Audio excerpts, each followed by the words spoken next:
phone, but I know Rob's time's valuable, etc. So I think we should kick off.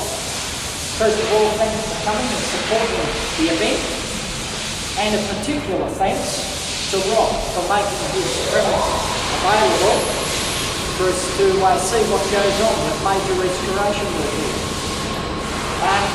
Whilst the products aren't the product that you and I usually live with day by day, nevertheless restoration procedures for these vehicles are very close to our home.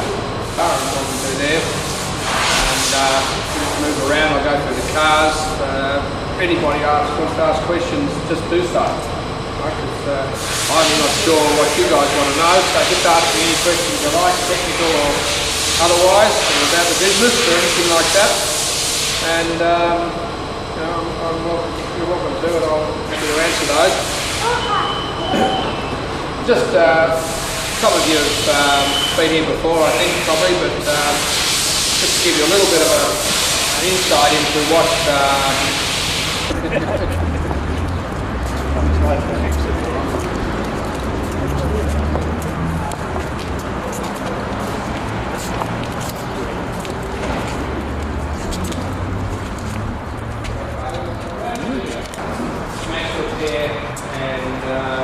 and body restoration. And as we said, there's a lot of different projects going on.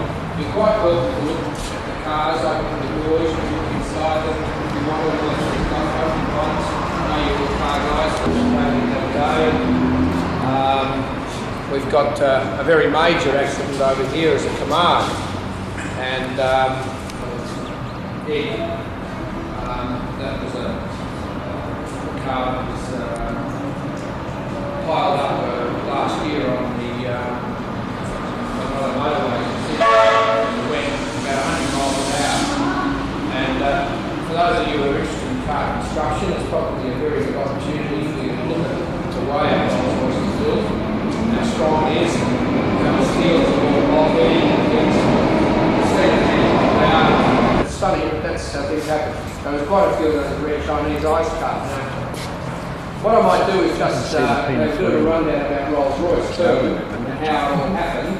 I won't go exactly chronological, because what I'll do is, as we get to something of the interest, I'll talk about it. So I'll just call the parts all through, including the body that they built themselves. Rolls-Royce built the body. Before that, all the bodies were touched. They still offered as well to take care of what was left of the pre-war limousine market. And a couple of those around. And shortly afterwards, which is one like that over there. And they are more or less identical cars. Then in 1952, late 52, there was a major change to the styling where the car got a long boot, which was this one. That was known as the R-Type. And then they went to the S-Type car, which is the Silver Cloud. Now, that's a Silver Cloud. Most of you know that. And they have three basic models, 1, 2 and 3. The one is a 6-cylinder car, which developed power steering and other modifications as the years went on for its product. 1955 came out. The Silver Shadow, everyone knows what a Silver Shadow looks like. Standard boxy coloured shaped one. There's none in here, but you've seen them out there. And the Silver Shadow was a complete departure. 600s, I'd be interested. I've owned it since 1980. And I bought it from Astra Hire Cars, who were doing their best to destroy it as a taxi. And they'd had it very cheap. It was a silver car, dark silver. They'd painted it white over the outside, but hadn't even bothered in the door jambs. And they finally drove it until it damaged the engine badly, and I bought it more or less to save it. And then I took a liking to it and decided I'd restore it. So I've restored all the mechanicals of it, and it's completely finished mechanically. I've done everything but the diff centre itself. I've done all the suspension and all the brakes and the engine and gearbox, and hydraulics and everything. So I actually know quite a lot about 600s and how to fix them. And as a result of having this, a lot of other 600s have come here to be fixed over the years. Most of the dealers who get stuck with a 600 bring it to me to get it fixed. And so, you know, that's okay. But I don't know anything about the history of this particular car. If anyone knows how to do that, I'd really be pleased to find out. Get the chassis number, give it a Mercedes-Benz, and I'll tell you the first name. Yeah. That's the start. C10. Okay, right. It's an Australian car, so you know, it should have a, yeah. I've got one before this, and I know it's bought by Alvin Quarries, new. Yeah. I gave you the information. Anyway, as I said before, I've had this in storage for about 4 years, and I've just dragged it out this week, and I'm going to start to finish it, and you'll see it on the road hopefully not too long now. And I'll paint it to silver again. So. How long does it take you to restore a car? No, I mean, when's this going to be on the road? It depends on the car. I mean, you know, over in the far corner. 70 years. That was here last time. Over in the corner there's the Silver Ghost, right down the very back, right, which has been burnt in a bushfire. Now, to restore a car like that might take 5 years of solid work. It might take an amateur a lifetime. Is that viably practical to do it? No, of course not.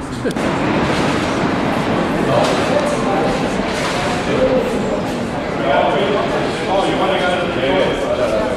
I'll ask you.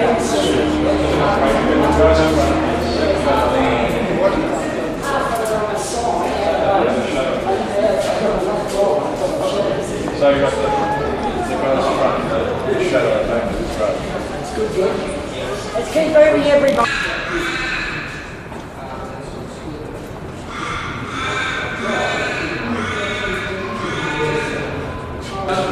This one's actually easy to look at. For those of you who know anything about silver clouds, it's a very rare long wheelbase limousine. Now only 2 of those cars ever came from Australia new, and both of them are here.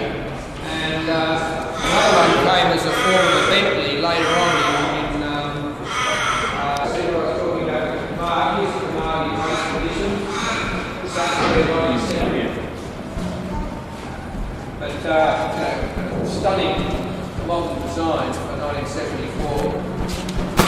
And, in fact, a couple of years ago, trimmed and silver, and I just finished it. And I took it out, and I was up at, I parked it in Toorak Road, outside the Longford Theatre, and we did the theatre, only to come out to find a crowd of people around it, probably as big as this crowd here, all talking at it, looking at it, and everything else. And when they realised it was mine, several came up and said, "Is this the new Rolls-Royce?" 75 cars. On the late model cars. What's that? That's the brake servo pump. Brake servo. Oh, it's sunny, like, yeah. Still got a mic. Pretty sure I'm right there. I don't reckon the cars are better than the engine.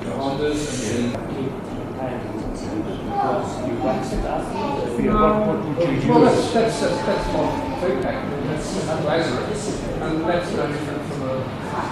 To catch everybody before anybody leaves, the first thing is, of course, is when we think of a day down here, it wouldn't be the first one that said to me, "What do you want to go and see a lot of old cars for?" The art here, and that's what it is. It's a form of art that is disappearing, and nobody knows better than me because I've been involved with a couple of very large manufacturers here in the motor industry, and you don't see this anymore. It's called stamp, push the button, bang, it's finished, thank you very much. And I just want to, without going on any further, make sure that everybody understands that we want to thank you very much for the second time we've been here, and it's really an eye-opener to see what you can do with these fabulous old motor cars, and the new ones for that matter. So Rob, we're indebted to you, because you know, we can